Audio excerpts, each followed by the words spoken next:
As we have been going through this pandemic and our lives have been flipped upside down for the past 2 years, many of us want to plan.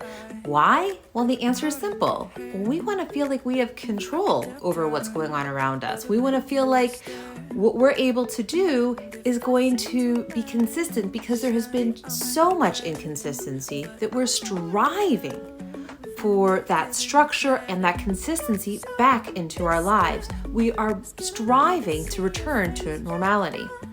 Let me give you a story though that may help kind of make all of this feel a little bit better and remind us why planning, well, we may want to do it. It may not actually be the most beneficial thing for us. The most beneficial thing for us ultimately is going to be to live in the here and now, to be mindful about every single day.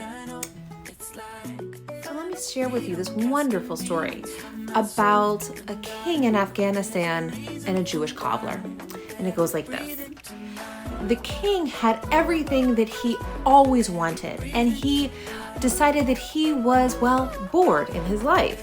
He wanted a little excitement. So he got dressed up like a beggar and went out into his kingdom.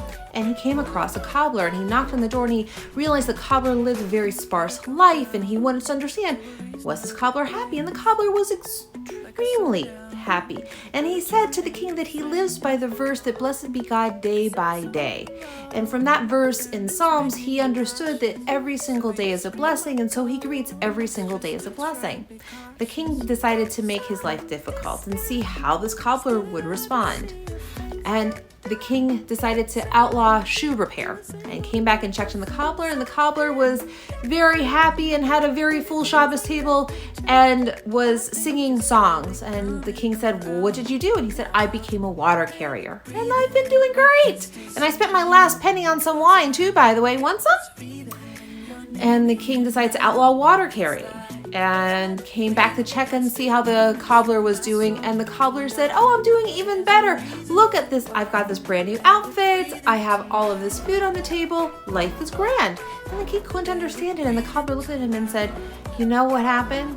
Well, I went to the palace because I needed to check on my friends. And in checking on my friends, I was asking them, has the king gone absolutely senile? And the servants were really upset because the king apparently had gone out into his beggar clothes and spilled wine all over himself. Well, the cobbler decided to give him his outfit. Stay tuned for part 2.